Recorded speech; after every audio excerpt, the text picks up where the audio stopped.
तो बाबा साहब ने जो वोट का अधिकार दिया है, वोट के अधिकार में दो अधिकार समाहित हैं, शासक चुनने का अधिकार और शासक बनने का अधिकार। लेकिन नोटों की चोरी करके हमको शासक बनने से दूर किया जा रहा है। केवल शासक बनने से ही दूर नहीं किया जा रहा है, हमारे अधिकारों को भी छीना जा रहा है। अगर हमारे लोग शासन सत्ता में आते तो क्या जाति आधारित जनगणना के लिए हमको आंदोलन करने की जरूरत पड़ती? भारत मुक्ति मोर्चा, राष्ट्रीय पिछड़ा वर्ग मोर्चा, बहुजन क्रांति मोर्चा और राष्ट्रीय परिवर्तन मोर्चा के बैनर तले 9 अप्रैल 2025 राष्ट्रव्यापी जेल भरो आंदोलन की तैयारी के अंतर्गत मूल निवासी बहुजन समाज जोड़ो यात्रा के इस कार्यक्रम में, इस विशाल सभा में विशिष्ट मुख्य अतिथि के रूप में माननीय चौधरी विकास पटेल सर, राष्ट्रीय अध्यक्ष राष्ट्रीय पिछड़ा वर्ग मोर्चा नई दिल्ली, प्रोफेसर माया शंकर कौशल सर, सीसी मेंबर बामसेफ नई दिल्ली, माननीय रामधारी दिनकर सर, राष्ट्रीय उपाध्यक्ष बहुजन मुक्ति पार्टी नई दिल्ली, और साथ में मंच पर बैठे विभिन्न संगठनों के पदाधिकारी और सामने मूल निवासी बहुजन समाज की माताओं, बहनों और भाइयों, साथियों, भारत की ये जो शासन व्यवस्था है, ये शासन व्यवस्था लोकतंत्रात्मक है और जो ये लोकतंत्र है,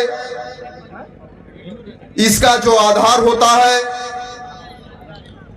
फ्री, फेयर एंड ट्रांसपेरेंट चुनाव, मुक्त, निष्पक्ष और पारदर्शी चुनाव। लेकिन जब से ये देश आजाद हुआ, तथाकथित आजादी मिली, ये केवल आज की बात नहीं है कि केवल ईवीएम के द्वारा घोटाला हो रहा है। जब आप भारत के चुनाव के इतिहास में जाएंगे तो जब से आजादी मिली है, चुनाव में विभिन्न प्रकार के घोटाले करके हमारे इस बहुजन समाज को शासन सत्ता से दूर रखा गया।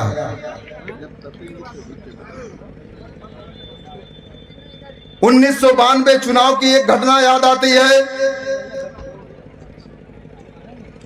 जब बाबा साहब लोकसभा का चुनाव लड़ रहे थे। उनके सामने कांग्रेस के लोगों ने काजोलकर नाम के एक व्यक्ति को, जो बाबा साहब के ही बनाए हुए संगठन में महासचिव के पद पर कार्य कर रहा था, उसको तोड़ा और कांग्रेस के टिकट पर पंडित जवाहरलाल नेहरू ने चुनाव लड़वाया बाबा साहब के खिलाफ। चौथी फेल व्यक्ति। बाबा साहब उस समय संविधान की रचना कर चुके थे और उसके बावजूद वो चौथी फेल व्यक्ति जो था, वो चुनाव जीत गया और जीतने के बाद वो बाबा साहब के पास आता है और बाबा साहब से स्वयं कहता है, मैं चुनाव लड़ने वाला नहीं था, मैं चुनाव लड़ने वाला नहीं था क्योंकि मेरे पास चुनाव में लड़ने के लिए पैसा बहुत लगता है और वो पैसा मेरे पास नहीं। ये उस समय की बात है। वो व्यक्ति बाबा साहब से कह रहा है कि चुनाव लड़ने में पैसा बहुत लगता है और मेरे पास पैसा नहीं है। लेकिन पंडित जवाहरलाल नेहरू जी ने मुझे 25,000 रुपए चुनाव लड़ने के लिए दिया। 25,000 रुपए उस समय का आप समझ सकते हैं। अनुमान आप लगाएंगे तो आज के 2.5 करोड़ से कम नहीं उसकी जो है वैल्यू रही होगी उस समय, उस 25,000 की। और वो 25,000 रुपया उस चुनाव में खर्च किया गया, बाबा साहब के विरोध में खर्च करके। जो विरोधी प्रत्याशी था, कांग्रेस का प्रत्याशी था, उसको चुनाव जिताया गया। उसके बाद ये मनी माफिया मीडिया की बात आती है, पैसे का वर्चस्व दिखा के लोगों को पैसे से लोगों का वोट खरीद के उसके बाद डराने धमकाने का भी नंबर है। उसके बाद के चुनाव में लोगों को डरा धमका के बूथों पर ही जो हमारे वोट डालने वाले बहुजन समाज के लोग होते हैं, उनके वोटों को उनको घर रास्ते में ही कह दिया जाता था कि आपका वोट पड़ चुका है। और उनके वोटों को वो जो सवर्ण लोग थे, मनवादी व्यवस्था के लोग थे, 3.5% के लोग थे, वो लोग इस बहुजन समाज का वोट बैलेट पेपर पर स्वयं ही डाल लेते थे और मोहर लगा के वो बैलेट बॉक्स में जमा कर देते थे। इसके बाद बूथ कैप्चरिंग का भी नंबर आया, मतलब पूरा का पूरा बक्सा ही गायब कर दिया जाता था। बक्से में स्याही डाल दी जाती थी, जिस बूथ पर बहुजन समाज की संख्या ज्यादा, वोट ज्यादा पड़े हैं, उस पे स्याही डाल दी जाती थी उस बक्से पे। और उसके बाद ये ईवीएम का नंबर आया। तो कहने का मतलब ये जो वोटों की चोरी हो रही है, ये केवल आज नहीं हो रही है, जब से देश आजाद हुआ ये लोकतंत्रात्मक प्रणाली चालू हुई। चूंकि उन लोगों को ये पता है, दुश्मनों को ये पता है, मनवादी व्यवस्था के लोगों को पता है कि हमारी संख्या इस देश में 3.5% है। हम अगर चुनाव में वोटों का हेर फेर नहीं करेंगे तो निश्चित रूप से हम चुनाव को जीत नहीं सकते हैं। इसलिए वो वोटों का हेर फेर करते हैं और आज वो काम ईवीएम के द्वारा कर रहे हैं। ईवीएम के द्वारा वोटों की चोरी हो रही है।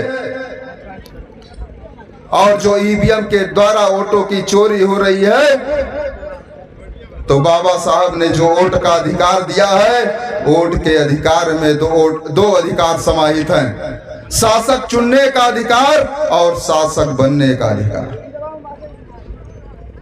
लेकिन वोटों की चोरी करके हमको शासक बनने से दूर किया जा रहा है।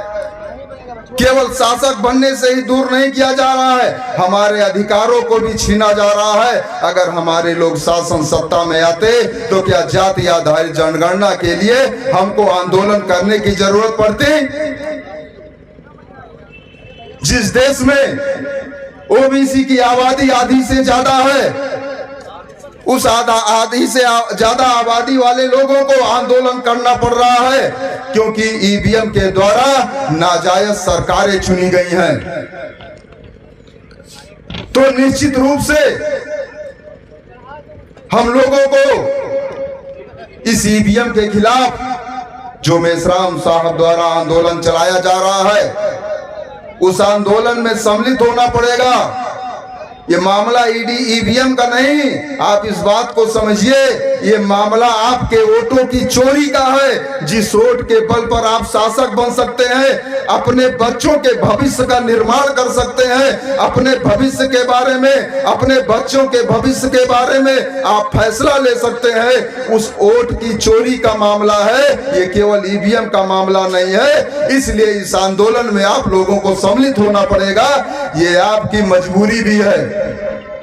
तो इस आंदोलन में सम्मिलित होइए और ईवीएम के आंदोलन को मजबूत करिए। माननीय मेश्राम साहब के हाथों को मजबूत करिए, माननीय चौधरी विकास पटेल साहब के हाथों को मजबूत करिए, राष्ट्रीय पिछड़ा वर्ग मोर्चा को मजबूत करिए, बहुजन क्रांति मोर्चा को, भारत मुक्ति मोर्चा को मजबूत करिए, जिससे जो हमारा ये आंदोलन है, ये आंदोलन सफल हो और हमारे अधिकार जो लगातार मनवादी के लोगों द्वारा 3.5% के लोगों द्वारा छीना जा रहा है, वो अधिकार हम पुनः प्राप्त कर सके।